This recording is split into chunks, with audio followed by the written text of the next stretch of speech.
Então, queridos, o que nós vamos estudar hoje? Hoje nós vamos estudar, dando continuidade à aula passada, sobre os Herodes do Novo Testamento.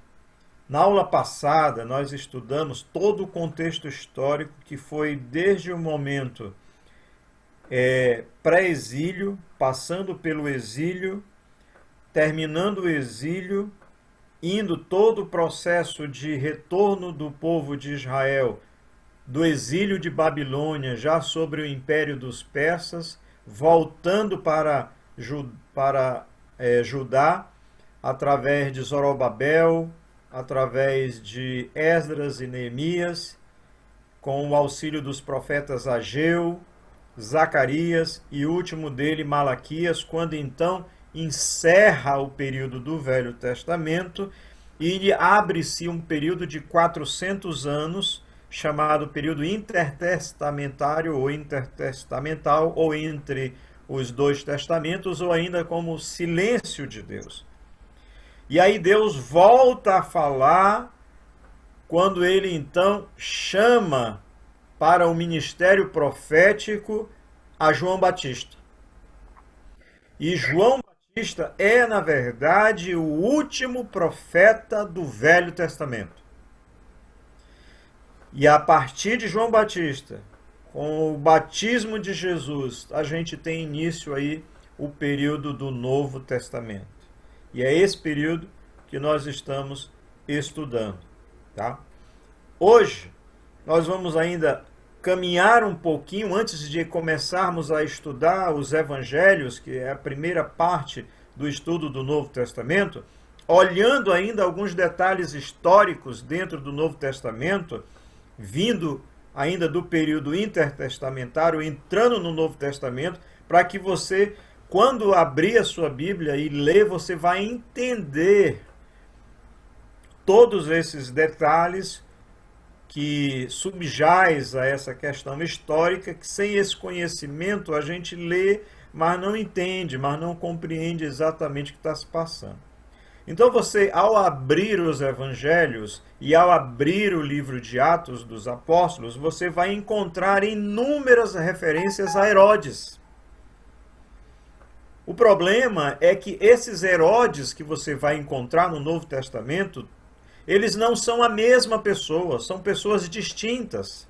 São vários Herodes que receberam esse título por causa de Herodes o Grande, o maior deles, e sobre o qual nós chegamos, inclusive, a estudarmos um pouco na última aula. Você vai ver que os outros Herodes, eles eram pessoas diferentes, eram filhos, eram netos, que receberam o mesmo título, que aparece na Bíblia como Herodes, e quando nós lemos, nós não conseguimos distinguir exatamente quem é quem. Mas hoje você vai conseguir. E eu preciso que você esteja, então, com a sua Bíblia aberta do seu lado, que você não esqueça o seu material de anotação, de jeito nenhum, não esqueça, e o seu caderno para fazer as anotações, tá bom? Não esqueça disso, porque você vai precisar acompanhar comigo. Então, feito essa breve introdução, vamos lá para o texto propriamente dito. Então nós temos aqui os Herodes, que é exatamente o início hoje que nós vamos ter, tá? Estamos aqui, ó, os Herodes do Novo Testamento, e vamos começar com Herodes o Grande, que nós já vimos pouco sobre ele na aula passada. Vamos concluir hoje, porque o que nos interessa é entendermos a passagem desse Herodes Grande para todos os outros que você encontrará no Novo Testamento, principalmente nos Evangelhos e no livro de Atos. Então, Herodes o Grande, ele é filho de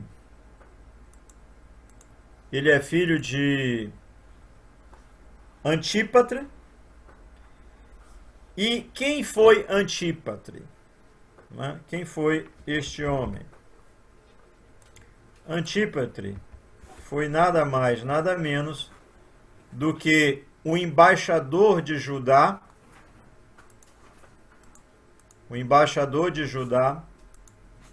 durante o período Hasmoniano, que agora você já sabe de que se trata. Os Hasmonianos era a família de Matatias, que era pai de 5 homens que encabeçaram a revolução contra o Império Grego e adquiriram por 100 anos a liberdade da nação de Judá. E o principal dos filhos dele chamava-se Judas Macabeus, porque Macabeus significa martelo, e a personalidade de Judas era extremamente forte. Ele recebeu esse apelido de Macabeus, findou que a família ficou sendo conhecida como família dos Macabeus, ou o período Macabeus.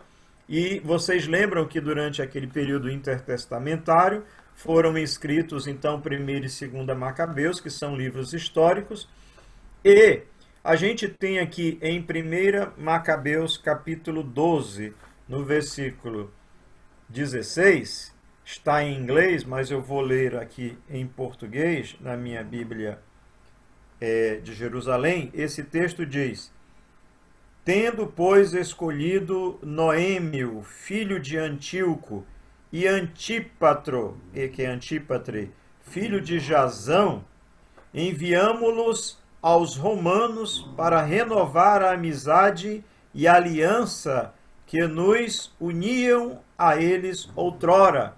Então a gente vê aí a escolha de Antípatre como um dos embaixadores que foram enviados a Roma, e aqui no 2º versículo a gente vai ver também a Esparta, tá? Como embaixadores. E aqui no capítulo 14, no versículo 22, está em inglês aí, porque eu puxei, mas eu tenho ele aqui em português, e eu vou ler para os irmãos aqui em português, o versículo 22, assim que a minha vista permitir, porque aqui a ajuda dos meus óculos. Agora acendeu a luz aqui, irmão. Versículo 22 diz: as coisas ditas por eles, nós as transcrevemos entre as decisões do povo, nestes termos: Numênio, filho de Antíoco, e Antípatre, filho de Jasão, embaixadores dos judeus, vieram a nós para renovarem a aliança conosco. Esse a nós nada mais é do que a nação de Roma e a Espartacus. Então, nós vemos aí que o pai de Alexandre o Grande era embaixador, tá? Era embaixador. E ele foi assassinado por envenenamento. Foi quando então Alexandre o Grande assumiu o reino. Quais foram os feitos de Herodes o Grande? Quais foram os feitos dele? Primeiro, a gente já viu na aula passada, ele foi rei de Judá durante o período do nascimento de Jesus. Está aqui em Mateus capítulo 2, versículo 1, que diz: tendo Jesus nascido em Belém da Judéia, em dias de Herodes, esse Herodes o Grande, eis que vieram os magos do Oriente a Jerusalém. Também em Lucas, no capítulo 1, no versículo 5, está na tela, diz: nos dias de Herodes, esse Herodes o Grande. Aí o que eu quero que você faça? Que você pegue a sua Bíblia, tá? E lá nesse versículo você escreva do lado onde aparece a palavra Herodes, você coloque o Grande, para você, a partir de agora, e você vai fazer isso em todos os versículos, eu vou dizer sobre qual Herodes nós vamos estar falando, e aí você vai poder fazer isso na sua Bíblia. Lucas 1,5 diz: nos dias de Herodes, rei da Judéia, houve um sacerdote chamado Zacarias, e aí todo o restante do texto. O que nos interessa é o início. Nos dias de Herodes. Este Herodes aí é Herodes o Grande. Então, ele estava presente na época em que Jesus nasceu. Ele também recepcionou os magos que vieram para adorar ao rei recém-nascido, rei dos judeus. Está lá em Mateus, no capítulo 2, no versículo de 3 a 4, diz: tendo Herodes ouvido isto, de que o rei dos judeus estava para nascer, ele alarmou-se, o rei Herodes, e com ele toda a Jerusalém.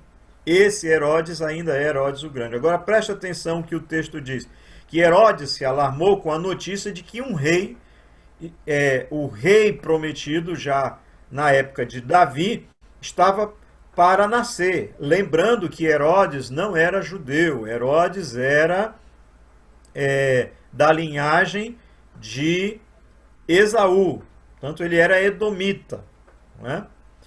E ele sabia que o reino não pertencia aos que não eram da descendência de Davi. Quando ele soube que Jesus, que o Messias estava para nascer, ele se alarmou, porque isso seria uma reivindicação do trono davídico.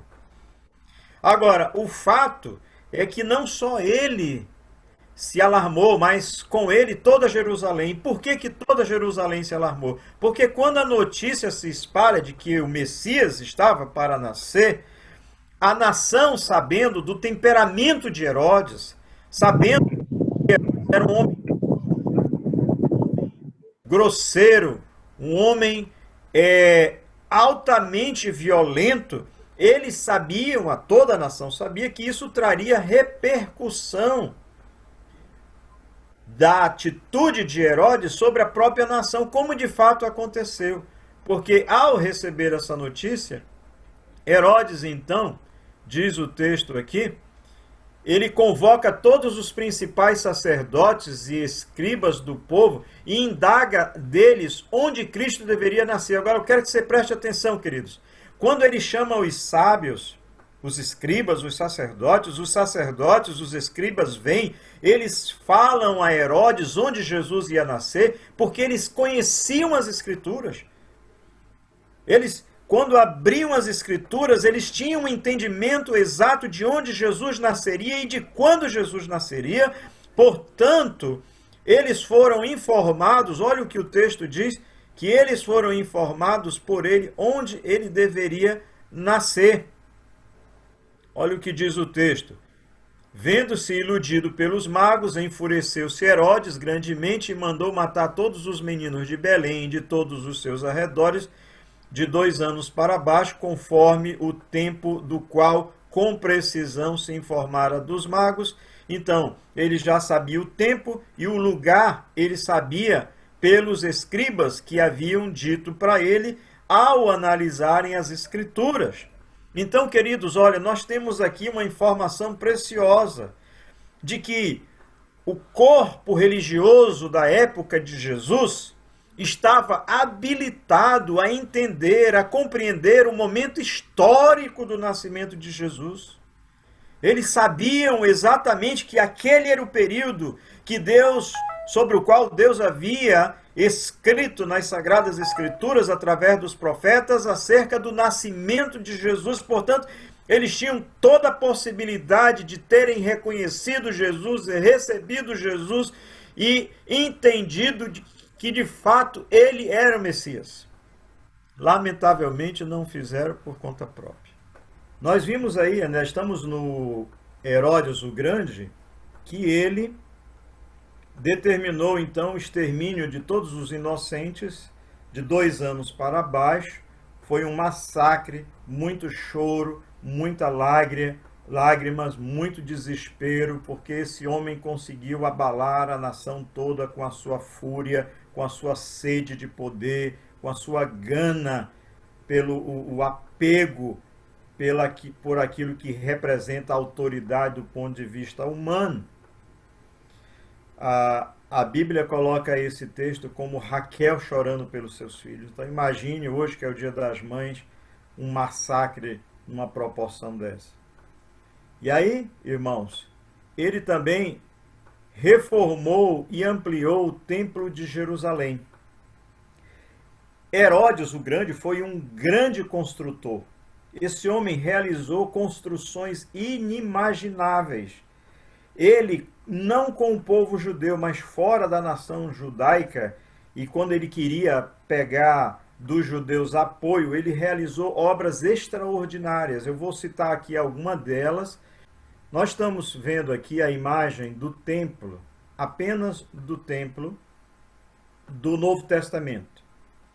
E aí você vai já entender a grandiosidade disso daqui. O templo que nós vemos é aquele templo que foi construído ainda no período pós-exílico, com o retorno de Zorobabel, em que nós vimos eles lançaram o fundamento. Depois de 2 anos eles simplesmente construíram o altar, que é isso aqui, ó, o altar aqui, bem aqui.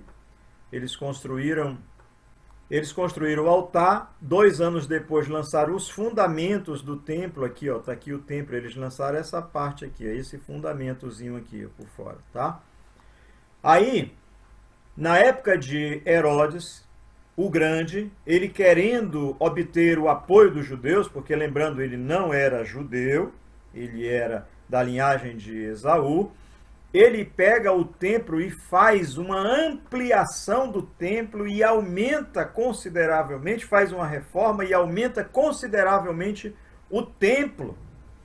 Então, isso aqui é a imagem do templo, isso aqui são as escadarias, olha, as portas, aqui são os átrios dos gentios, onde os gentios podiam ficar, aqui onde ficavam as mulheres, aqui o pátio onde ficavam os sacerdotes, e aqui dentro o Santo dos Santos. Para você ter uma ideia melhor do que estava acontecendo, da dimensão disso aqui, olha aqui, venha comigo. Note aqui o que estava acontecendo. Você tem aqui toda aquela área do templo, e aqui do lado era o templo da época de Salomão. Então, esse aqui, ó, isto daqui tudo, que é a área do templo, compare aqui, ó, de forma em miniatura, o templo de Herodes, aqui. Templo de Herodes. Agora, olha aqui, esse aqui é o templo de Salomão. Esse é o templo de Salomão.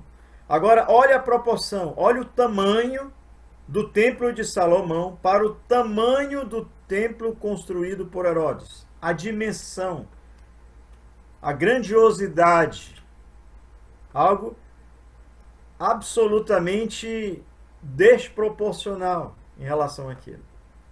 Agora, olha aqui embaixo, esse aqui é um campo de futebol americano, o tamanho de um campo de futebol americano. E olha o tamanho do templo. Se você comparar esse tamanhozinho, ele cabe pelo menos uns 4, basicamente, aqui dentro. Para você ter uma ideia do tamanho da obra que Herodes construiu. Aquele Herodes que nós estamos vendo e que você está anotando aí na sua Bíblia. Mas ainda tem mais, deixa eu mostrar para vocês. Aqui, para você ver em outra proporção, em outra dimensão, tá? Para você ter a real noção do que está acontecendo. Deixa eu apagar aqui essas coisinhas que eu fiz, para você ter noção do que está acontecendo. Então venha comigo. Preste atenção. Aqui está de novo o campo de futebol americano, o tamanho dele. Aqui está o tamanho do templo todo, que é isso aqui tudinho que Herodes mandou ampliar e reformar. E aqui está o templo que era de Salomão. É a base desse templo de Salomão. A gente lembra que quando foi reconstruído na época de Zorobabel, ele era menor, tanto é que os judeus, quando lançaram os fundamentos, choraram. Uns se alegraram porque nunca tinham visto o templo, mas os que eram mais antigos, que tinham visto esse templo aqui de Salomão, choraram. Por quê? Porque o templo construído depois do exílio era menor do que esse. Então, proporcionalmente, ainda era menor aqui. E aí Herodes veio, pegou o que era menor do que esse e transformou nessa suntuosidade aqui, muito maior do que o templo de Salomão, para vocês terem uma ideia. E aqui está a proporção, olha, ao lado. A gente vê melhor a proporção. Olha o que Salomão construiu. Nesse templo que Salomão construiu, a graça de Deus se derramou, o poder de Deus se derramou, a presença de Deus se fez presente. Já na construção do pequenininho não houve essa presença de Deus tão grande. Nessa suntuosidade aqui também não houve essa presença de Deus tão constante. Portanto, a gente sempre crê que tamanho não é documento, não é, meu irmão? Quando Deus quer usar a vida de uma pessoa, Ele não vai usar porque ele é grande, porque ele é alto, porque ele é rico, porque ele é milionário, porque ele é inteligente, porque ele é culturado do ponto de vista acadêmico em níveis de mestrado, doutorado. Não! Deus não se importa com o tamanho. Alguém já disse que o importante não é o que você pode fazer para Deus, mas aquilo que Deus pode fazer através da sua vida. E tem mais. Só para a gente ainda perceber a grandiosidade da obra de Herodes o Grande, aqui a gente tem, olha, o templo, como ele era. Essa é uma maquete que foi construída. Então vejam aqui as escadarias. Olha aqui, irmãos. Deixa eu tentar mudar aqui uma coisa para eu ficar mostrando para os irmãos, apontando. Então aqui você tem as escadarias. Ó. Isso aqui tudo é escadaria do templo. Tá vendo? As escadarias. Foi numa dessas escadarias aqui que Pedro e João encontraram aquele paralítico. Tá? Agora, deem uma olhada aqui dentro. Olha. Deixa eu ver se eu consigo apontar. Olhem para cá, ó, para essas áreas todas aqui, tá vendo? Olha, todo ao redor aqui, ó, tem câmarazinhas aqui. Isso aqui é a parte de fora. Nessa área aqui de fora, olha, aqui tem mais de um andar, tá vendo? Nessa área aqui de fora, o que acontecia? Aí eram lojas. Aí era um lugar onde se vendiam animais para o povo trazer para os sacerdotes fazer a oferta no altar que fica aqui dentro, tá? Creio que fica aqui dentro, ou é aqui, não dá para ver direito onde está o altar, acho que é aqui dentro. E aí, haviam cambistas, foi aqui que Jesus entrou, foi aqui que Jesus virou as mesas, foi aqui que Jesus jogou dinheiro no chão e disse: a minha casa será chamada casa de oração, mas em vez disso vocês a têm transformado em um covil de ladrões e salteadores. Foi aqui que Jesus saiu virando tudo. Porque aqui também ficavam as casas de câmbio. Porque para trazer ofertas para dentro do templo, para comprar animais para ser oferecidos aqui, você não poderia comprar com dinheiro romano, nem com o dinheiro grego, porque eles eram contaminados do ponto de vista do povo judeu. Então você tinha que pegar o seu dinheiro e em algum dos cambistas que ficavam aqui, trocavam dinheiro, né? E aí trocava o dinheiro impuro pelo dinheiro puro, que era o dinheiro único, aceito no templo para fins de oferta e de compra de animais sacrificados, de animais para o sacrifício, eram feitos aí. Os ricos compravam animais maiores, os pobres compravam pombinhas, mas todos eles, para comprar esses animais ou para depositar oferta no gasofilácio, eles precisavam trocar com os cambistas. Todos eles ficavam aqui, olha. Então aqui tinha animais, aqui tinham casa de câmbio, ficavam todos aqui por fora. Tudo isso foi feito por Herodes. E aqui no pináculo, na parte mais alta do templo, foi onde Satanás trouxe Jesus para tentá-lo. Porque daí, esse templo ele está localizado na parte mais alta de Jerusalém. Na parte mais alta de Jerusalém. E quando colocado aí, a pessoa tem uma visão completa da cidade. Você pode ver aqui nos arredores, olha, a cidade toda, está tudo aqui. Satanás colocou Jesus aqui e disse: olha, todos esses reinos, tudo é teu se você se prostrar e me adorar. Tudo isso aconteceu aqui nessa suntuosidade feita, construída por Herodes o Grande, por aquele Herodes que você está lendo comigo ainda no início. Tá bom? Ok. Além de construir esse templo, ele também construiu Cesareia Marítima.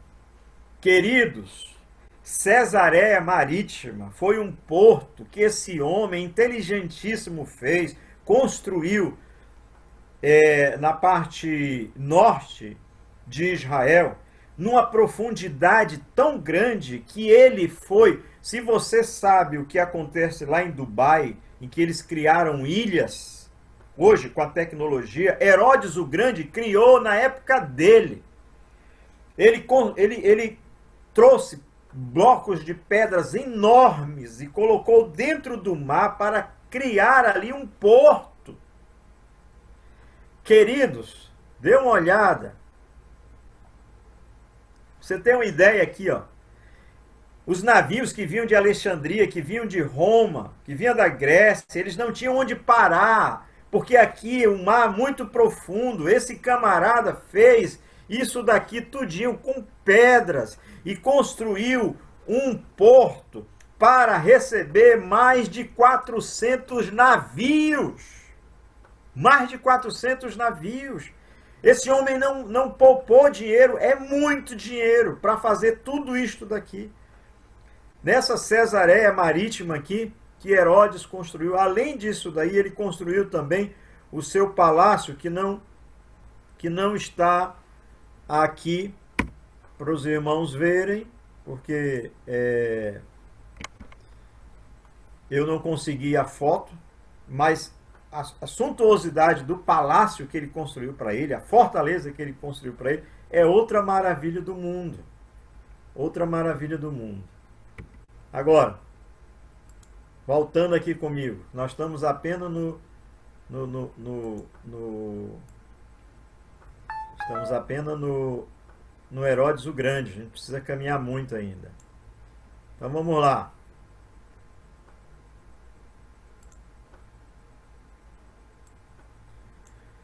Então, já vimos que ele matou, foi o responsável pela matança das crianças, que ele reformou e ampliou o Templo de Jerusalém, que ele construiu o Porto de Cesareia e que ele construiu seu pretório, seu palácio pessoal. Agora dê uma olhada em Atos 23, 35, e lá na sua Bíblia você vai pegar a sua caneta ou seu lápis e vai marcar o seguinte. Veja o texto na tela. Disse: ouvir-te-ei quando chegarem os teus acusadores. Isso aqui é o governador romano falando para Paulo quando ele foi preso em Jerusalém. E mandou que ele fosse detido no pretório de Herodes. Pretório de Herodes, que é exatamente o palácio que ele construiu para ele. Paulo ficou detido nesse pretório lá, ficou nas dependências desse palácio de Herodes, quando ele foi preso, aguardando ser julgado e depois ser enviado para Roma. Então marque aí, Herodes, pretório de Herodes. Do lado você coloca assim, Herodes o Grande.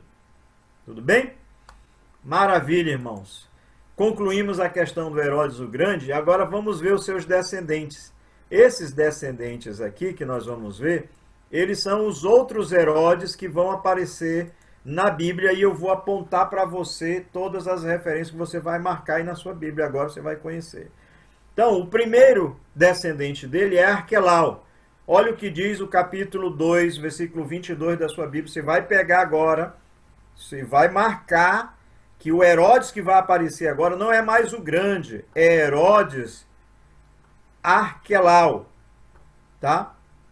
E olha o que diz aqui no texto, 22. Tendo, porém, ouvido que Arquelau, Herodes Arquelau, reinava na Judéia, portanto no Reino Sul, no lugar de seu pai Herodes, aí você puxa a seta e coloca, esse pai Herodes aí é Herodes o Grande, ok? Então você vai puxar a seta e vai botar pai Herodes, Herodes o Grande. Arquelau, filho de Herodes o Grande, tá? E aí diz o texto que quando José e Maria receberam a notícia de Deus que deveriam retornar do Egito para Israel, eles iriam voltar de novo para a Judéia. Mas quando eles souberam que quem reinava na Judéia era Arquelau, filho de Herodes o Grande, diz o texto, temeu ir para lá para onde? Para a Judéia, onde esse homem reinava, e por divina advertência, prevenido em sonho, retirou-se para a região da Galiléia, onde reinava outro Herodes. Então presta atenção, quando Herodes morre, os filhos de Herodes, por determinação do imperador romano, recebem partes do reinado de Herodes. Ele tinha mais de um irmão, 3, mais de um filho, 3 aqui pelo menos, que vão aparecer. Esses filhos de Herodes, eles receberam uma parte do reino, outra parte do reino, outra parte do reino, e a parte que coube a Arquelau, que era um dos seus filhos, foi exatamente Judá. E quando José e Maria souberam que ele reinava lá, sabendo a personalidade desse homem, sabendo da maldade desse homem, sabendo do que ele era capaz, eles não voltam para a casa deles na Judéia e se retiram e vão morar na Galiléia. E lá na Galiléia, depois nós vamos descobrir, era outro Herodes, que a gente vai depois fazer referência, você vai saber. Então, queridos, findou que a dureza do coração de Arquelau fez com que José e Maria cumprisse uma profecia que diz que Jesus seria galileu. E por isso ele vai morar na Galiléia. E olha como Deus age, como Deus opera na história, né? Mesmo através da personalidade de um homem ruim, Deus pega José e Maria e os coloca dentro da profecia para que eles, com medo, com temor, da personalidade, do caráter desse homem, fizesse com que eles se mudassem e saíssem do sul de Israel e fossem morar no norte de Israel, cumprindo assim a palavra do Senhor, que diz que Jesus seria chamado Galileu. E é lá que ele realiza a maior parte do ministério dele. Olha aí, irmãos, como funciona. Esse Arquelau, ele reinou sobre Judá do ano 4 a.C. até o ano 6 depois de Cristo. Então veja que ele tem um reinado muito pequeno do ponto de vista de influência no Novo Testamento. A influência dele foi só impedir que José e Maria voltassem do Egito diretamente para Judá e fossem morar na Judéia. E aí tem o segundo filho dele, que é Antipas, Herodes Antipas. Ele já governou lá na Galiléia. Foi para onde José e Maria foram para ficarem debaixo do reinado de Antipas, que reinou do ano 4 a.C. até o 39 depois de Cristo. Comparando aqui, você vê que esse aqui, Antipas, reinou muito tempo, até 39 depois de Cristo. Lembrando que Jesus morreu, foi assassinado então, aqui no reinado desse camarada aqui, Antipas, que era governador da Galiléia. Você vai ver isso na Bíblia. Então olha aqui comigo, Mateus capítulo 4, versículo 5, está na tela para você acompanhar. Você vai pegar o seu lápis e vai marcar.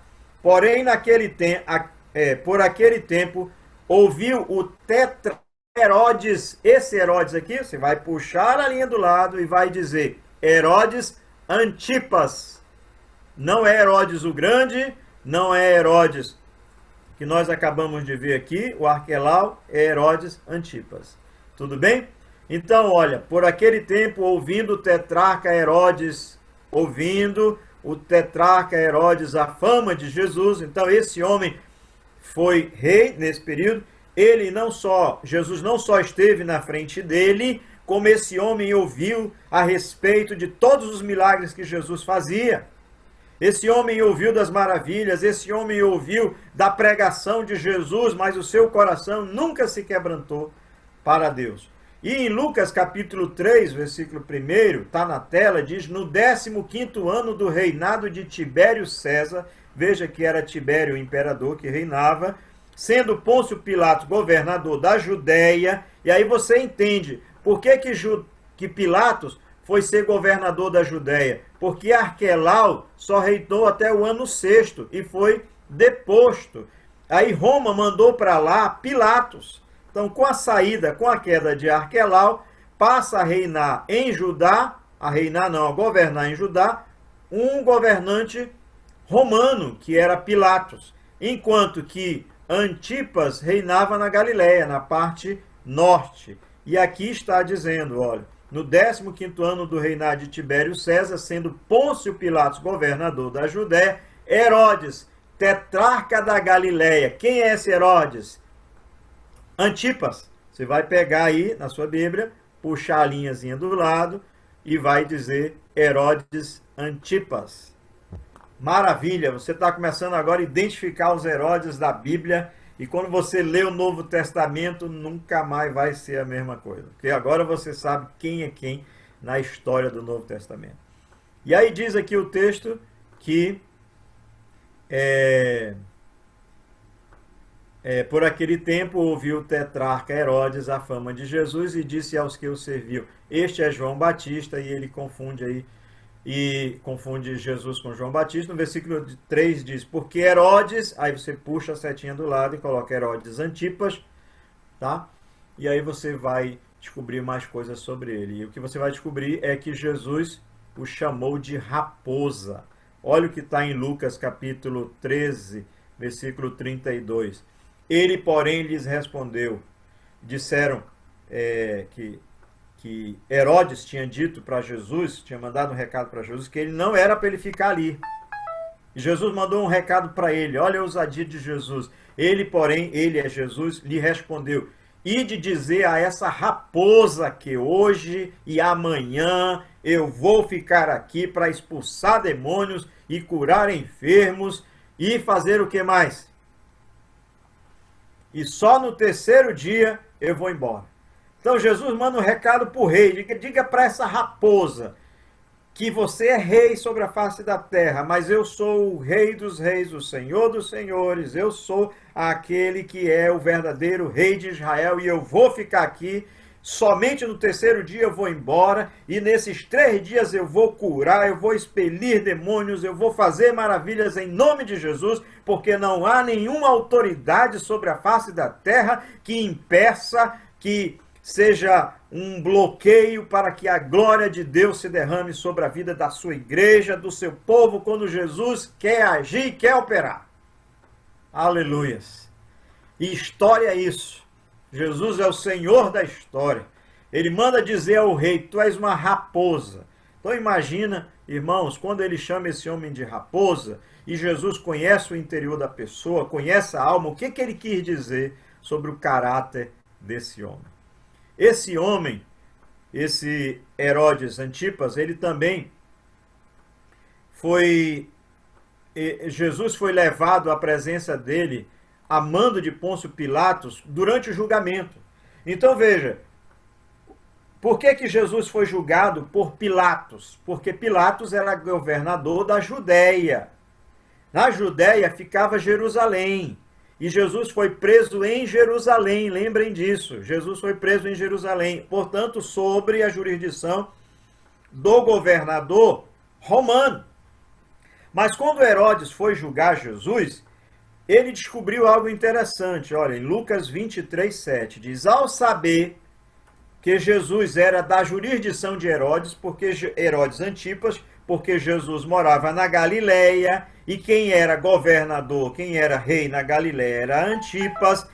Quando Pilatos soube que Herodes estava lá, disse: epa, peraí, eu vou tirar isso de sobre os meus ombros. Se esse homem, ele é morador da Galileia, então quem deve julgá-lo não sou eu, é o próprio Herodes, Herodes Antipas. Só que nessa época, Herodes e Pilatos, eles não se batiam. Eles estavam de mal. Eles estavam com as relações diplomáticas cortadas. Não havia amizades entre eles. E aí ele manda que Jesus seja levado até perante Pilatos. Então aqui, ó, ao saber que era da jurisdição de Herodes, então este que é Pilatos, naqueles dias, em Jerusalém, lhe remeteu, ou seja, Pilatos mandou que Jesus fosse perante o Herodes Antipas para ser julgado.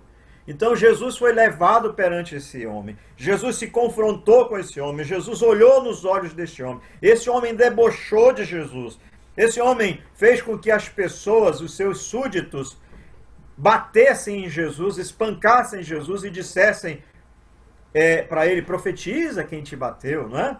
Ele queria que Jesus fosse marionete dele. Ele disse para Jesus, faz um milagre aí, faz um milagre na minha presença. Eu ouvi dizer que tu transformastes água em vinho, eu ouvi dizer que tu multiplicastes peixes e pães, eu ouvi dizer que tu curastes leprosos, cegos, aleijados, ressuscitastes mortos. Eu sou rei, eu te ordeno, faz um milagre na minha presença. E a resposta que Jesus deu para ele foi o silêncio.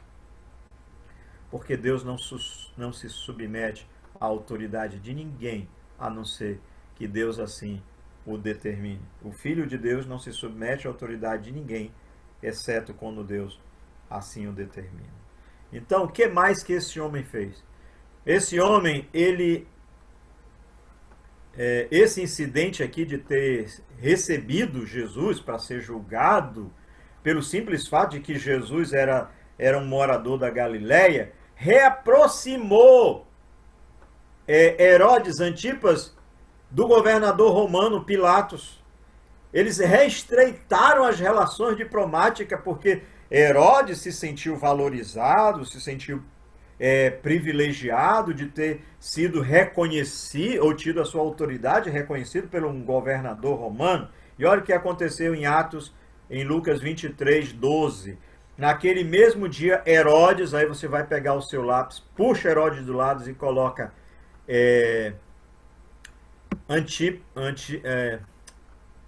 Antipas, coloque aí do lado, Antipas, tá?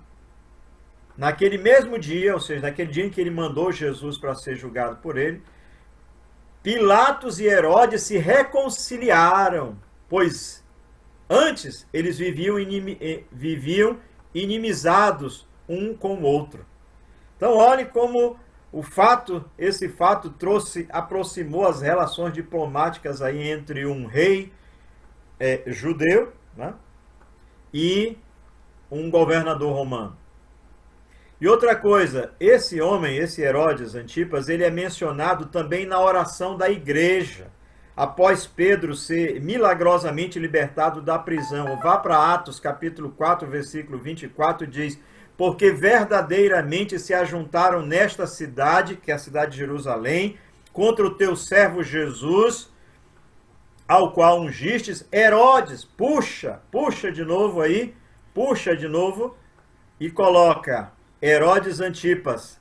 Olha só esse homem lá na oração da igreja, porque Herodes e Pôncio Pilatos, que se tornaram amigos, junto com gentios e gente de Israel, se uniram para fazer tudo o que a Bíblia diz, o teu propósito, a tua mão e o teu propósito predeterminaram, aleluias. Sabe o que significa isso? Que Pilatos, que Herodes Antipas nada mais foram do que marionetes na mão do Deus Todo-Poderoso. Enquanto eles pensavam que eram Senhor sobre Jesus, Pilatos chegou a dizer: você não sabe que eu tenho autoridade para tirar a tua vida e para dá-la? A igreja, lá mais tarde, depois da descida do Espírito Santo, quando Pedro foi preso, e quando ele foi solto, procurou a igreja. Pedro e João foram soltos, procuraram a igreja se colocou em oração, está lá em Atos capítulo 4, versículo 27. A igreja diz: esse Herodes, esse Pôncio Pilatos, esse Herodes Antipas, um dos filhos de Herodes o Grande, eles foram simplesmente instrumento de Deus. Teus instrumentos, ó Deus, para fazer tudo que a tua mão e os teus propósitos predeterminaram. Então, olha, Antipas foi rei porque Deus o colocou lá. Pilatos foi governador da Judéia porque Deus o colocou lá, porque Deus é Deus. Aleluias. E outra coisa, irmão, sobre ele, a última. Manaém, olha só, Manaém, que era o seu irmão de criação, eu vou até destacar isso aqui, pá, porque é algo que precisa ser dito, olha aqui, ó. Manaém. Bora, fica azul aí, por favor, fica. Vamos ver se fica. Não fica. Ah, muda. Não muda, irmão, não quer. Vamos lá assim mesmo. Aqui, vou só deixar destacado aqui. Pronto. Não sei o que é esse preencher espaço, vai ficar assim. Diz assim, olha, isso está lá em Atos capítulo 13, versículo 1. Olha a sua Bíblia, mantenha ela aberta. Você vai precisar fazer a anotação aí. Diz Manaém, seu irmão irmão de criação, tá aqui. Serviu ao Senhor. Ele é irmão de criação de Herodes Antipas. Serviu ao Senhor como profeta e como mestre. Ele ensinava na escola bíblica dominical. Aleluias! Quem é que era o professor da escola bíblica de dominical de Antioquia? A maior igreja, a igreja mais missionária do Novo Testamento, de onde saiu Paulo e Barnabé. Eles trabalhavam juntos, eles sentavam juntos, eles estudavam a Bíblia juntos. O irmão de Herodes Antipas, convertido, salvo pelo poder de Deus, recebeu de Deus unção, ministério para ser pastor, para ser profeta, para ser mestre na igreja de Antioquia. Está lá em Atos 13, versículo 1, diz: havia na igreja de Antioquia profetas e mestres. Quem eram esses profetas e mestres? Barnabé, que depois foi companheiro de Paulo. Simão, por sobrenome Níger, alguém de cor negra. Lúcio de Cirene. E Manaém, colasso de Herodes. Puxa! Herodes, e escreve do lado, Herodes Antipas. Colasso significa irmão de criação de Herodes, o tetrarca e Saulo. Aleluias! Deus invadiu a casa de Herodes. Deus foi buscar um irmão de criação dele, tirou de lá do palácio, colocou dentro da igreja, transformou em mestre, transformou em profeta, colocou ele na maior igreja missionária. Foi um dos que oraram quando Paulo foi enviado junto com Barnabé na primeira viagem missionária. Aleluia! Foi ele que recebeu também Paulo e Barnabé de volta das viagens missionárias e ouviu todos os relatos do poder de Deus no meio de todos os gentios e da nação de Israel. Irmãos, que coisa extraordinária. Deixa eu mostrar aqui uma coisa para os irmãos. Vamos ver se aparece aqui. Não está aparecendo porque está em... teria que colocar em outra versão aqui. Eu ia colocar para os irmãos verem, mas não vai dar. Eu estou usando a ARA aqui. Mas se você pegar na Bíblia revista e corrigida, você vai ver que no lugar de aparecer Colasso, vai aparecer que ele era irmão de criação de Herodes Antipas, aqui, Herodes Antipas. Aleluias. Irmãos, que coisa maravilhosa, né? O poder de Deus agindo lá no meio da nata, da nação, agindo, operando, salvando. Deus pode fazer isso na tua casa, irmãos. Deus pode fazer isso na tua família. Deus pode fazer isso com os teus vizinhos. Deus pode fazer isso com alguém que está bem distante da tua família, dos teus filhos, do teu pai, do teu esposo. Creia em nome de Jesus. Porque lá na casa de Herodes, Deus invadiu, Deus entrou, o Espírito Santo se derramou. O cara estava dormindo do lado de Herodes, lá no quarto do lado. O Espírito Santo de Deus vai lá, invade o palácio de Herodes, criado por Herodes o Grande, invade o palácio. Paulo pregou ali dentro, o Espírito Santo se derramou ali dentro, salvou aquele homem e fez coisas extraordinárias em nome de Jesus. Portanto, Deus pode fazer isso na tua vida, na tua família, na tua casa, no teu vizinho. Não importa a distância, não importa se é no Brasil, se é nos Estados Unidos, se é na China ou na Índia, não importa. O Espírito Santo de Deus não está limitado. Ele vai e invade, ele traz para si, ele chama para si, ele capacita, ele transforma em alguém ungido pelo poder do Espírito Santo de Deus. Aleluia! Louvado seja o nome do Senhor nosso Deus.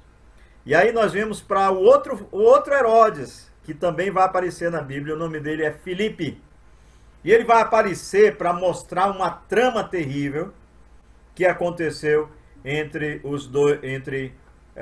os irmãos, né? Pelo menos meio irmãos, porque eram filhos de mães diferentes. Então Filipe Ele foi o governador da Itureia, Traconites, Lisânias e Tretarca de Albilene. Está lá em Lucas 3:1. Diz o seguinte: no 15º ano do reinado de Tibério César, sendo Pôncio Pilatos governador da Judéia, Herodes tetrarca da Galileia e seu irmão Filipe, anote, Bíblia na mão, anote, onde está escrito seu irmão Filipe, puxe uma setinha para o lado e coloque que este daí é o Herodes Filipe, que era rei nessa área aqui, ó. Nessa área aqui, tá? Em Itureia, Traconites, Lisânias e também em Abilene. Tudo bem? Maravilha. Por que ele aparece? Ele não tem influência no Novo Testamento, a não ser uma. Acompanhe comigo. Qual foi a influência dele? É que ele vai aparecer em Mateus, no capítulo 14, no versículo 3, para mostrar toda a trama que levou ao assassinato de João Batista por Herodes Antipas, que é aquele governador lá da Judéia, da Galileia. Olha o que diz aqui em Mateus 4:3. Bíblia na mão, hein? Eu acho que você já anotou. Se não anotou, anote agora. Diz, porque Herodes, esse Herodes aqui é o Herodes Antipas, anote, havendo prendido e atado a João, o metera no cárcere por causa de Herodias. E quem era Herodias? Que era uma da família real lá de Herodes o Grande. Mulher de Filipe, seu irmão. Então, ela era uma das filhas, era uma mulher casada com um dos filhos de Herodes o Grande, tá? Seu irmão, é meio irmão, porque a mãe de Filipe era diferente do de Herodes Antipas. Mas Herodes separa-se da sua esposa e junta-se com a sua cunhada, que era irmã, casada com o seu irmão, que era outro rei, outro Herodes Filipe, mas que atuava numa área que não tem tanta influência no Novo Testamento. Mas o que isso aconteceu? Lá em Marcos, capítulo 6, versículo de 17 a 18, diz, porque o mesmo Herodes, esse Herodes aqui, você vai colocar do lado, Bíblia na mão, você vai colocar do lado, Herodes Antipas, por causa de Herodias, mulher de seu irmão Filipe, aí esse Filipe aqui você já sabe, é o outro Herodes, não é? Porquanto Herodes se casara com ela, mandara prender a João e atá-lo no cárcere. Pois João lhe dizia, não te é lícito possuir a mulher de teu irmão. Então João Batista denuncia o pecado do rei, denuncia o pecado de Herodes Antipas, a quem Jesus já havia chamado de raposa, e João bota o dedo na cara dele e diz, não te é lícito pegar a mulher do teu irmão. Isso não é permitido, isso é contra a lei, você está em pecado diante de Deus. E aí, para calar a boca de João Batista, ele o coloca no cárcere. E lá em Lucas capítulo 3, versículo 1, acho que nós já lemos, diz, no 15º ano do reinado de Tibério César, sendo Pôncio Pilatos governador da Judéia, Herodes tetrarca da Galileia, seu irmão Filipe, então aparece Filipe de novo aí e diz de onde ele era. E no versículo 19 também diz, mas Herodes, o tetrarca, esse Herodes é o Herodes Antipas, sendo repreendido por ele que é João Batista, por causa de Herodias, mulher de seu irmão, que é o Filipe, e por todas as maldades que o mesmo Herodes havia feito. Então aqui está mais um caso. No outro versículo só aparece que a repreensão é porque ele casou com a irmã do irmão. Aqui também diz, e por outras maldades. Então, para vocês terem uma ideia, quem era esse homem? Ele findou, não esse daqui, mas o outro, né? Findou matando João Batista, degolando a cabeça de João Batista e entregando-a como presente à sua esposa, como resposta a uma dança que a sua enteada havia feito diante dele. Então vai aparecer mais um outro rei. Nós estamos quase para concluir todos os Herodes do Novo Testamento e do livro de Atos. O próximo que aparece é Agripa I, Herodes Agripa I. Este daqui, e aí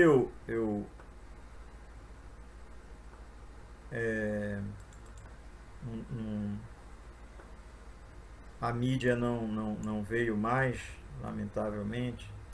Eu tinha preparado uma mídia aqui, mas ela não veio. De alguma forma, não veio mais. Mas o que acontece? Eu tinha colocado aqui também no PowerPoint. Deixa eu mostrar aqui para vocês. Aqui, ó.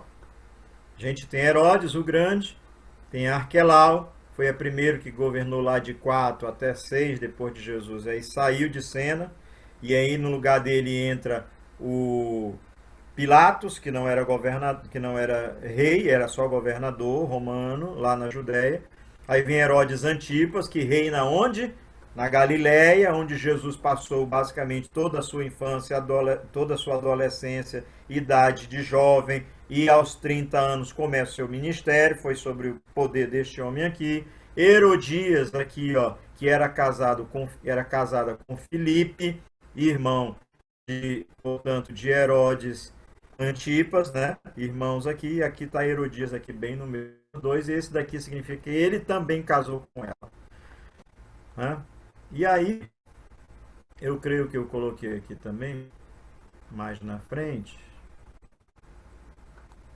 aqui ó, para você ter uma ideia, tá aqui ó, Herodes Agripa I, aí diz que ele vem de Aristóbulo, que era um dos irmãos aqui, a gente só tratou desses daqui porque são os que aparecem no Novo Testamento, mas tem Aristóbulo aqui que aparece mais no período interbíblico, e aqui diz que ele está com Herodias, mas na verdade é com Berenice, tá? E aí nasce Herodes Agripa I, é aquele que nós estamos tratando, e depois esse homem aqui, ele vai ser pai de outra Berenice, de Herodes Agripa II, que vai ser o próximo que nós vamos estudar, de Félix não, sogro de Félix, que casa com Drusila, e esse daqui vai aparecer mais na frente o enredo aí, que vocês vão ver. Só para vocês irem aí tendo um pouquinho de curiosidade, né? Ficar com água na boca. Então estamos aqui com o rei Agripa I, Herodes Agripa I. Ele reinou de quando?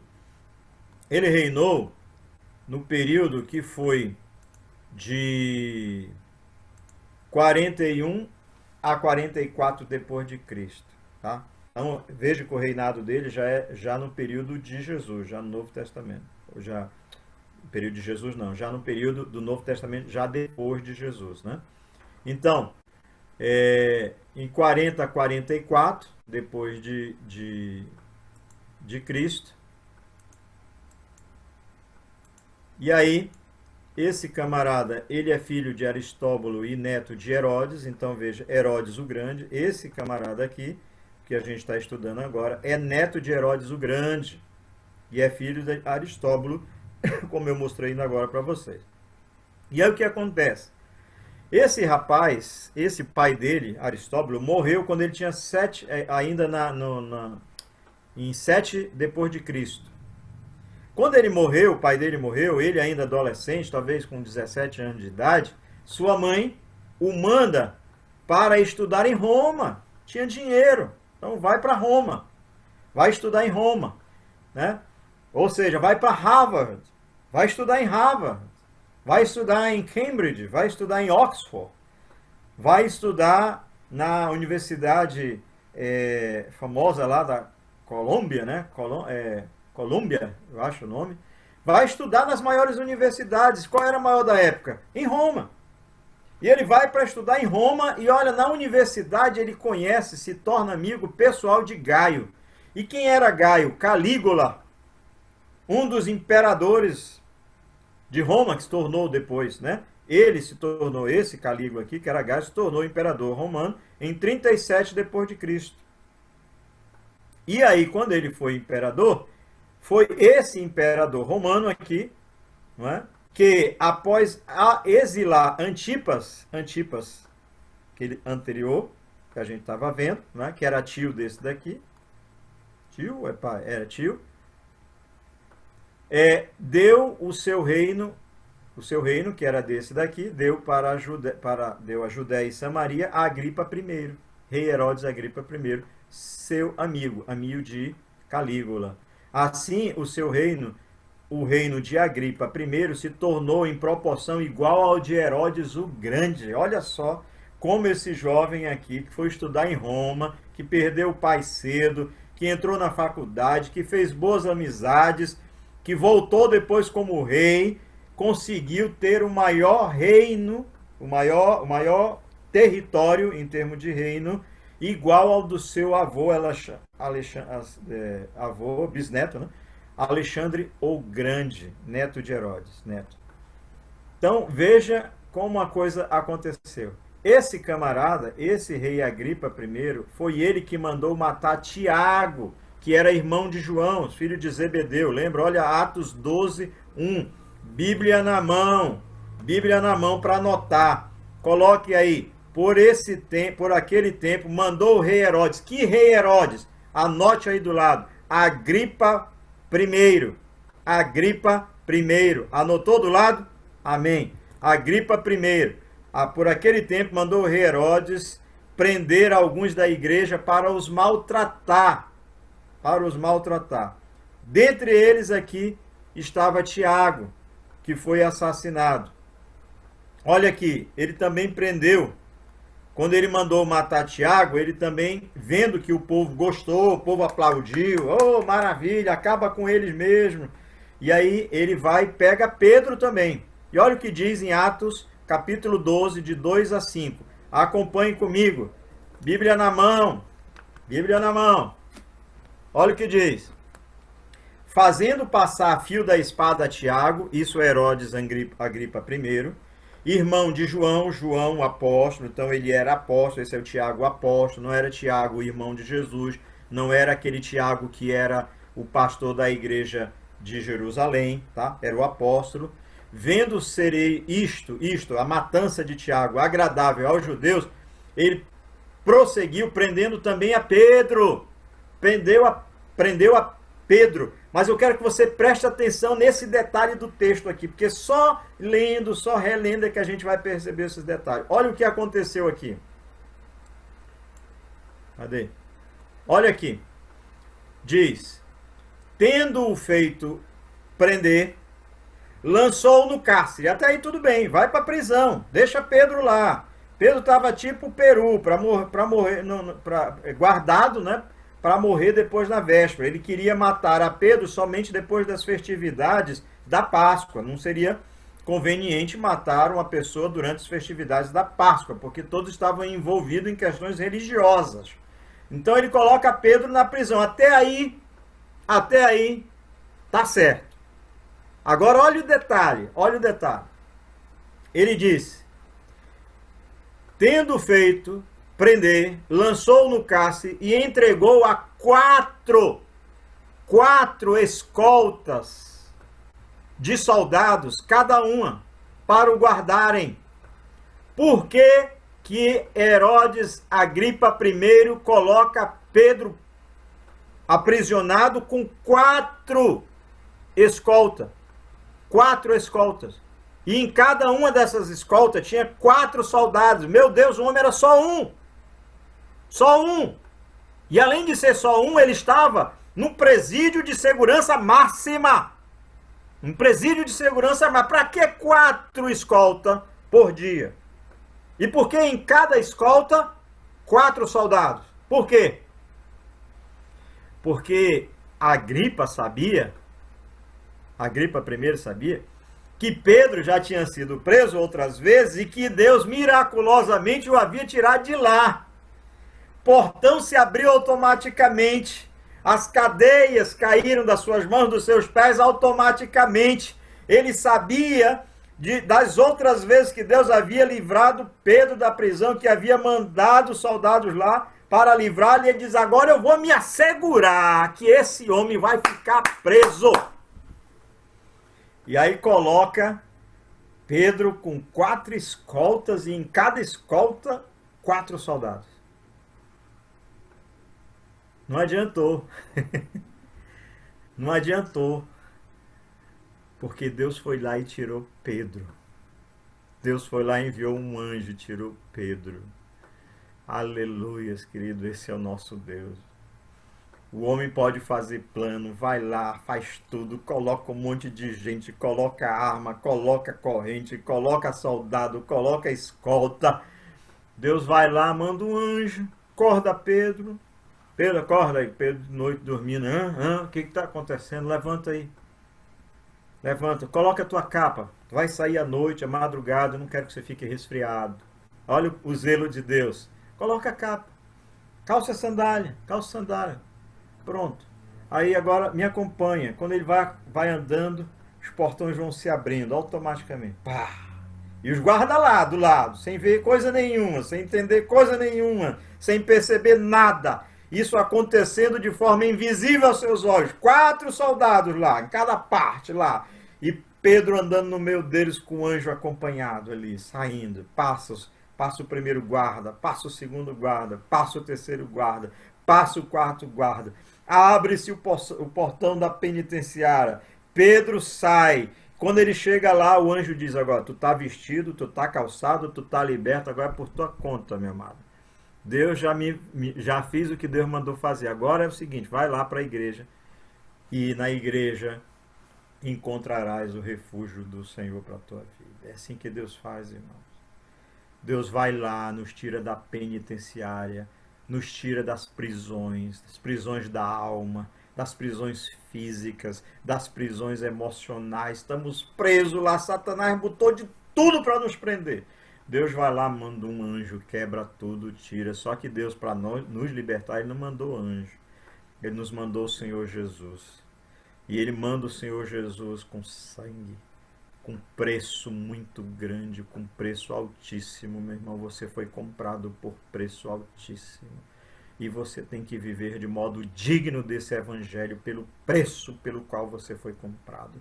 Preço de cruz, preço do sangue, preço de suor de sangue, preço de angústia até a alma, como Jesus diz, preço de 6 horas na cruz, preço de uma madrugada inteira, entrando pela manhã, sendo chicoteado, esbofeteado, pancadas na cabeça, coroa na cabeça, chicoteadas no seu corpo, roupa tirada, humilhação, cuspe, depois 6 horas numa cruz, os braços estendidos, o coração já não conseguindo mais bombear sangue, a falta de fôlego, e Jesus brada, Deus meu, por que me desamparastes? Eli, Eli, lama sabachthani.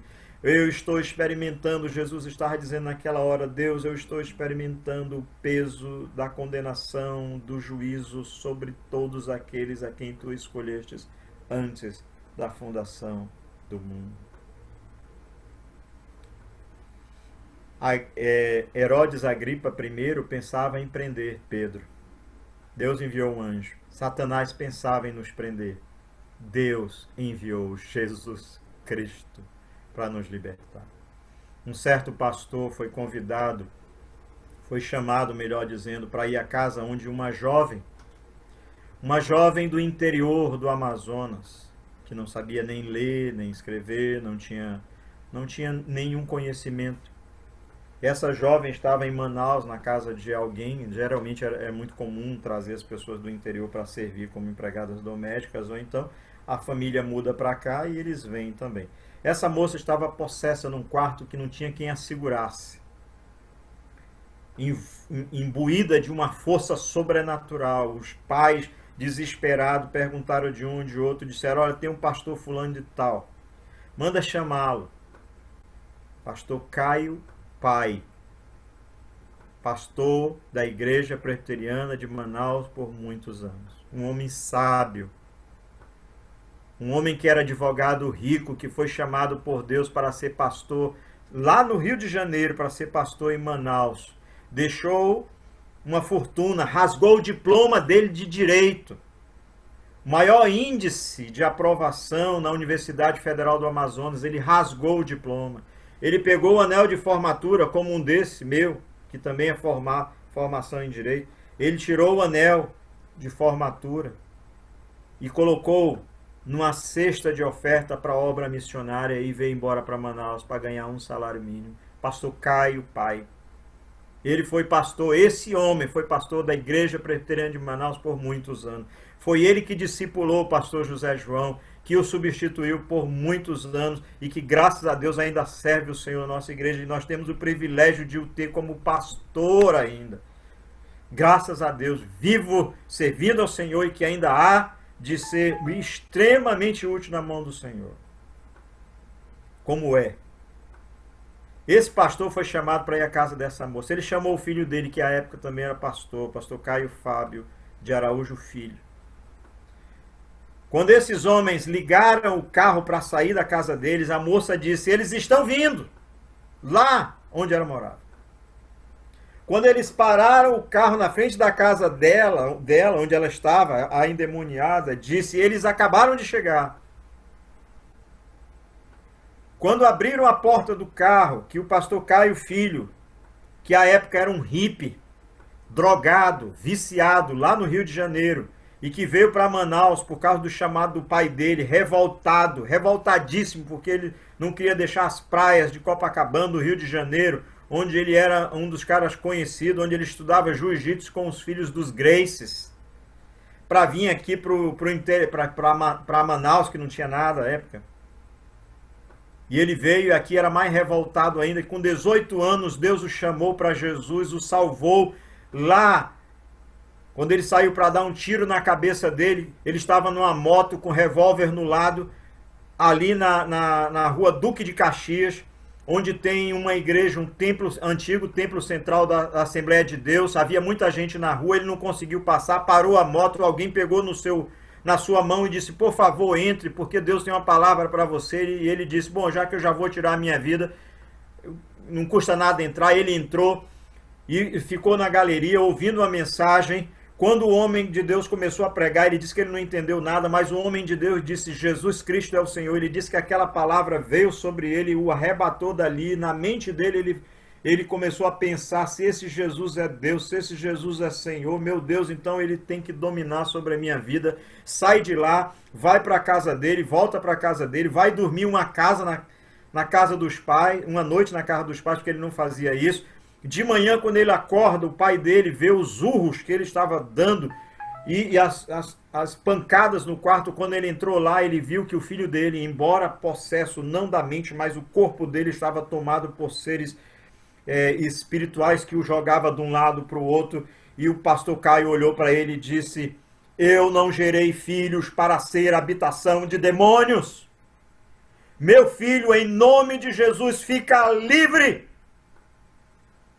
E o pastor Caio Filho ficou livre.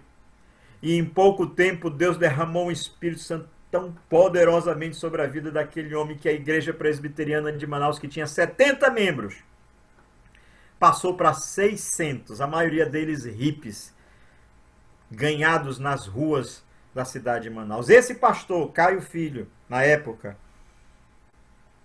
que morava lá no Rio de Janeiro, que veio para Manaus contra a sua vontade, quando ele colocou os pés no quarto onde aquela jovem, que não sabia nem ler, não conhecia nada da cidade, olha para o pastor Caio Filho, ela diz para ele: eu te conheci no Rio de Janeiro, tu eras meu, e eu te perdi. E o pastor Caio disse: é verdade, eu era teu, mas tu me perdeste, porque agora eu fui comprado, achado pelo sangue do Cordeiro. Aleluias. Oh, glória, aleluias. Esse é o nosso Deus, irmãos. Esse é o nosso Deus. Agripa quis prender a Pedro, mas Deus não deixa assim que os seus servos fiquem presos. Ele foi lá e o libertou. Mesmo que tivesse 4 escoltas, cada uma com 4 guardas, um anjozinho vai lá e liberta. E inventa o portão eletrônico, né? Automático. Esse camarada, ele construiu anfiteatros lá na Galileia marítima, que o seu avô fez aquele porto suntuoso. Lembra que podiam ancorar 400 navios. E lá nesse anfiteatro aconteceu uma das coisas mais impressionantes da história. Venha comigo, nós estamos quase acabando. Atos capítulo 12, versículo 20 e 23. Diz o seguinte: ora, havia séria divergência entre Herodes e os habitantes de Tiro e Sidom. Porém, estes, os habitantes de Tiro e Sidom, de comum acordo, eles se apresentaram a ele, Herodes Agripa I, se apresentaram a ele, e depois de alcançar o favor de Blasto, que era o camarista do rei, pediram a reconciliação com o rei Agripa, porque as terras de Tiro e Sidom, eles dependiam, eles eram abastecidos pelo país do rei Agripa I. E aí, marcou-se uma audiência. Em dia designado, Herodes, vestido de traje real, que Joséfo diz que era um traje todo de prata, uma roupa, uma indumentária real toda de prata, coroa, tudo, todos os adornos de um rei. Ele comparece nesse anfiteatro, depois você vai na internet, coloca lá o anfiteatro do rei Agripa I, vai ver, ainda está lá as ruínas. Ele se apresenta, um anfiteatro aberto, ele se apresenta com aquela roupa brilhosa, toda em prata. Isso está descrito no livro de Joséfo, depois você também pode ir na internet pesquisar. Joséfo é um historiador judeu. Ele está ali no anfiteatro, população de Tiro e Sidom, naquele anfiteatro enorme ali, de não sei quantas mil pessoas, e Herodes Agripa I discursa para eles. O sol bate na roupa dele, que é de prata. Dani, me dá aquele livro ali que está embaixo daquele caderno, deixa eu mostrar para os irmãos. A Vive e a Cores, irmãos. Deixa eu mostrar para vocês. Vocês pensam que é... Olha aqui. História dos Hebreus. Flávio Joséfo. Esse livrinho aqui, ó. Nesse livrinho, Flávio Joséfo descreve esse acontecimento. Herodes, com as roupas reais todas em prata, ao sol, no anfiteatro é aberto, milhares de pessoas ali de Tiro e Sidom ouvindo. O que acontece? O que acontece ali, irmãos? Quando o sol bate na roupa dele, o povo olha para ele, o cara é um grande orador, ele diz: eis que esta não é a voz de um homem, esta é a voz de um Deus. Aquele brilho celestial ali, aquele refulgir dos raios solares, o reflexo dos raios solares na sua veste, a coroa, a fala bonita. O povo diz: é um Deus. E o que acontece? Diz o texto que esse homem, ele foi comido de vermes. O texto todo continua. Diz o texto que naquele momento, como ele não deu glória a Deus, Deus enviou verme, uma bactéria, alguma coisa nesse sentido. Ele foi acometido naquele dia, e 5 dias depois, ele morreu comido de vermes. Rei Agripa I, que matou a Tiago, que prendeu a Pedro e queria matá-lo. Esse rei, com toda a sua pompa, morreu comido de vermes. Em todas as passagens que ele aparece, estão descritas aqui, você pode ver depois. Agora, irmãos, eu quero pedir que você preste muita atenção, porque Deus é maravilhoso. O texto que nós lemos está aqui, olha, termina no versículo 23. 12, 23. 12, 23. Agora eu quero que você vá para 12, 24 e 25. Olha o que diz. Entretanto, vou tirar aqui, preste atenção. Entretanto, isso é uma partícula que liga o que vem anterior, dizendo, embora esse rei tenha sido confundido como rei, como Deus, embora esse rei que se julgou Deus, que foi aclamado como Deus, tenha sido comido de verme, enquanto ele se declarava rei, enquanto ele se declarava Deus, ele diz, entretanto, olha o que diz a palavra. Entretanto, a palavra do Senhor crescia e se multiplicava. Barnabé e Saulo, cumprindo a sua missão, voltaram de Jerusalém, levando também consigo a João, apelidado Marcos. Entretanto, a palavra do Senhor crescia e se multiplicava, enquanto ele morria, enquanto o rei morria, enquanto o rei que desfrutava de toda a riqueza, que proferia discurso para milhares de pessoas e era confundido como rei e morria comido de vermes. Ele diz, entretanto, a palavra do Senhor Deus, que é soberano, que reina sobre todos, enquanto isso a palavra do Senhor crescia e se multiplicava. Aleluias!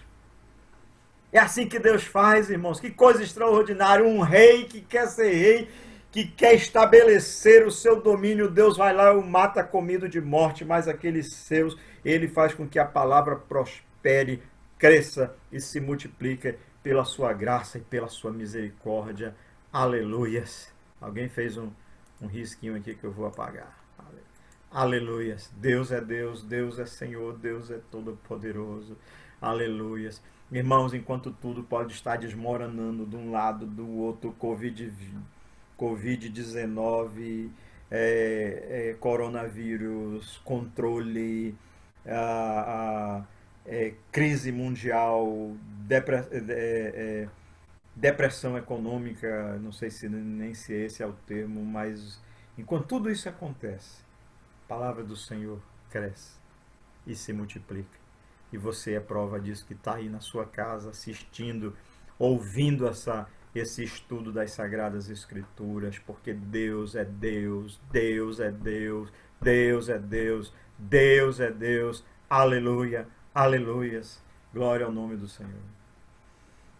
O último Agripa, e a gente vai terminar com ele, porque ele é o último mesmo, ele governou de 50 a 70 depois de Cristo. Olha, irmãos, essa data aqui, essa data 70, ela é muito significativa. Por que ela é significativa? Porque foi nessa data aqui que Jerusalém foi destruída e todos os judeus foram dispersos pelo mundo todo e só vão voltar para lá depois da Segunda Guerra Mundial, depois do massacre de mais de 6 milhões de judeus e depois deles terem vivido dispersos pelo mundo todo. A diáspora. Ele governou, foi o último governador, foi o último da linhagem dos Herodes, Agripa II. O que aconteceu com esse homem? Olha o que aconteceu. Esse homem, a pedido de Félix, e quem era Félix? Era um governador de Judá, que era casado com a irmã dele, Drusila, não a irmã dele de Félix, mas a irmã de Agripa. Drusila era irmã de Agripa II, tá? Filho do Agripa I. Esse Félix era governador romano. Ele governava sobre a Judéia, lembrando que Agripa governava na Galiléia. E ele veio fazer uma visita de cortesia a Félix, que tinha acabado de receber o poder, de receber a Judéia, a Judá, como o seu local de governo. E aí ele visita, e aí, a pedido de Félix, Herodes Agripa II ouve Paulo antes de ele ser enviado para Roma. Olha aqui, irmãos. Você vai pegar a sua Bíblia aí, pegue a sua Bíblia, por favor, pegue a sua Bíblia, e você vai botar, marcando aí, Rei Agripa II, tá? Nesse texto aqui de Atos, capítulo 25, versículo 13 e 14, diz: passados alguns dias, o rei Agripa e Berenice era irmã de Agripa II, tá? Berenice é irmã de Agripa II. Então, esse Agripa aqui não é mais o primeiro, é o segundo. Então, marque do lado da sua Bíblia. Marque. rei Agripa II. Berenice, irmã do rei Agripa II. Muito bem, eles chegam a Cesareia a fim de saudar a Festus. Aliás, era lá em Cesareia. Como se demorassem ali alguns dias, então Festo pediu Paulo estava preso, tá? E aí ele está preso lá em Cesareia, e ele pede para que ele foi preso originalmente lá em Jerusalém, mas eles queriam matá-lo, e aí ele é levado às pressas, né, numa fuga noturna com centenas de guardas. Ele é levado para onde estava Festo, né, para que ninguém fosse lá matar Paulo, e ele está lá aguardando o julgamento. E quando ele viu que Festo queria agradar os judeus, iria entregá-lo à morte, ele fez um apelo para César. Entrou com um recurso extraordinário para a Suprema Corte. Paulo era um homem muito versado, inclusive em direito romano. Então diz aqui que Festo pede para que ele escute o caso de Paulo.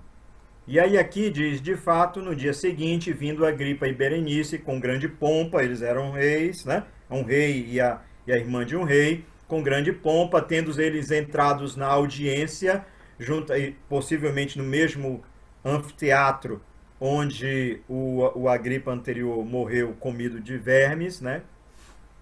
Na audiência de julgamento com oficiais superiores e homens eminentes da cidade, Paulo foi trazido por ordem de Festo. Então disse Festo, rei Agripa e todos os que aqui estáis presentes convosco, vede este homem, Paulo, por causa de quem tal, está tudo aqui no versículo 26, diz, contudo, a respeito dele, nada tenho de positivo para mandar ao soberano, que é a César. Ele tinha que mandar o caso de Paulo para César.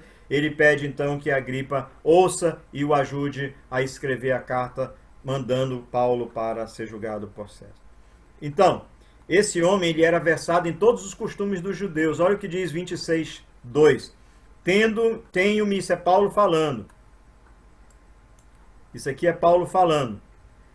Tenho-me por feliz, ó rei Agripa, escreva Agripa II, pelo privilégio de hoje, na tua presença, poder produzir a minha defesa. Era um julgamento de todas as acusações feitas contra mim pelos judeus. E por que ele estava contente? Porque se você for continuar lendo, você vai ver que é porque ele era versado em tudo aquilo que era dos judeus.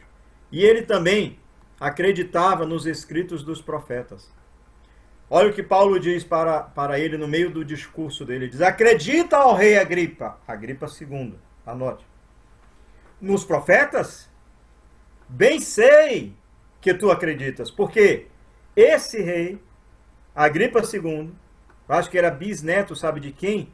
Da mulher que o Herodes Grande mandou matar, e que era judia, e que esse daqui era versado nas questões do judaísmo. Embora ele não fosse judeu propriamente dito, ele era versado. E Paulo está dizendo, eu sei que tu acreditas nos profetas, eu sei que tu acreditas nas escrituras, eu sei que tu é versado em todos os costumes dos judeus. E esse homem, por ouvir Paulo, ele teve uma grande oportunidade de ter a sua história mudada, caso ele tivesse aceitado o apelo de Paulo. Irmãos, olha o que aconteceu aqui em Atos 26,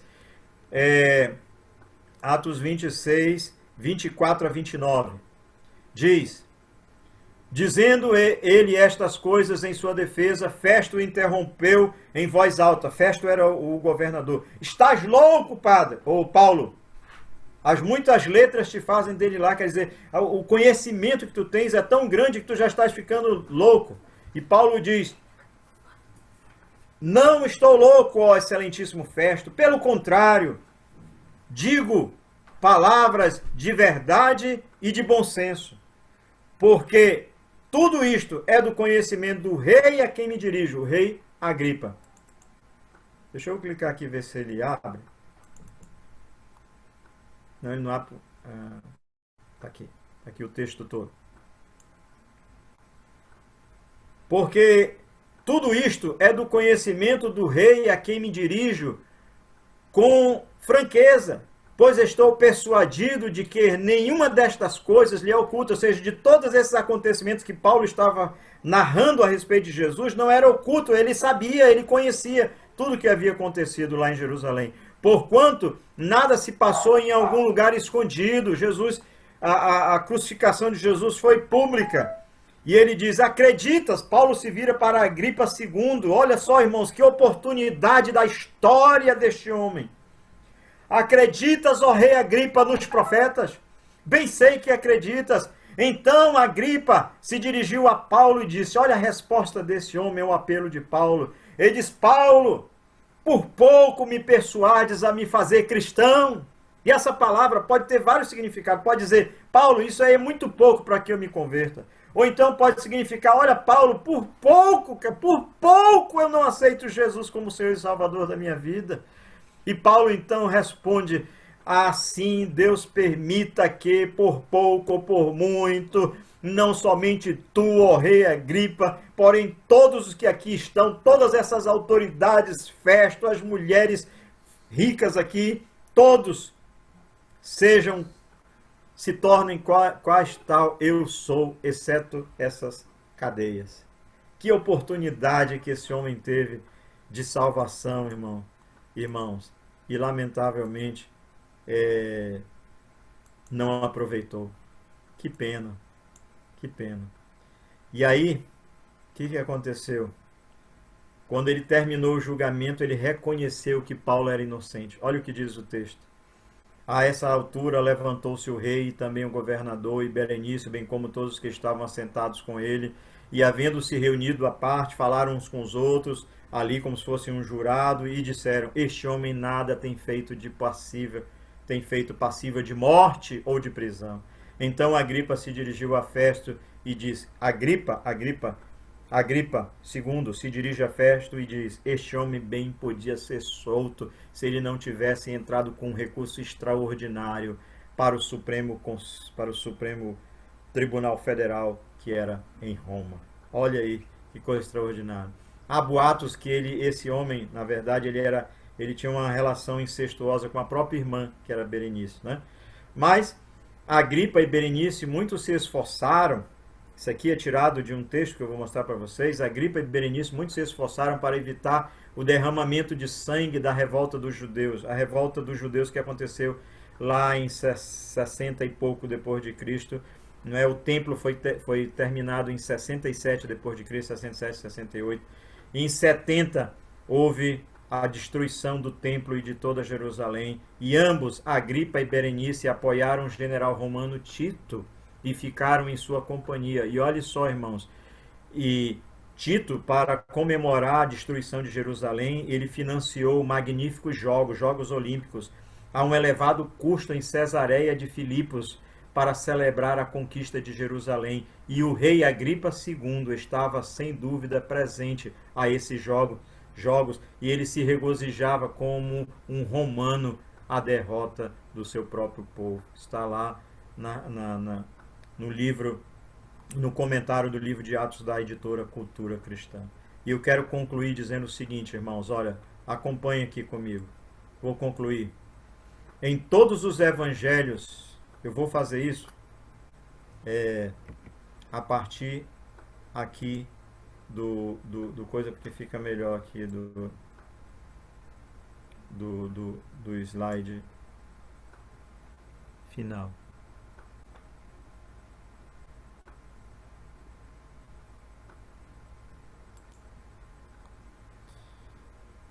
Acompanhe comigo essa conclusão. Em todos os evangelhos e no livro de Atos, preste atenção, meu amado, não perca, não perca o foco. Em todos os evangelhos e no livro de Atos, os escritos das Escrituras registram a reação que os membros da dinastia de Herodes mostraram em relação a Cristo e a sua casa. Herodes o Grande quis matar o menino Jesus.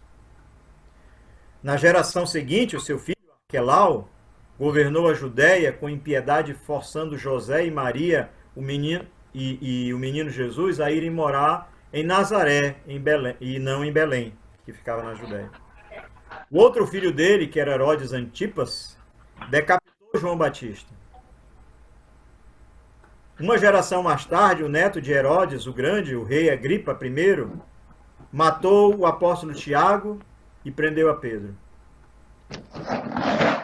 25, Lucas relata a participação do rei Agripa na investigação do caso de Paulo, que nós acabamos de ler. Ao contrário de seus predecessores, esse último rei, ele reconheceu que Paulo era um homem inocente. Ele ouviu o evangelho e a seguir declarou que Paulo era inocente, que poderia ser libertado, mas ele não podia porque ele tinha apelado para César, mas não se converteu. E aí, irmãos, eu volto aqui. Enquanto Berenice e o rei Agripa II, depois da destruição de Jerusalém,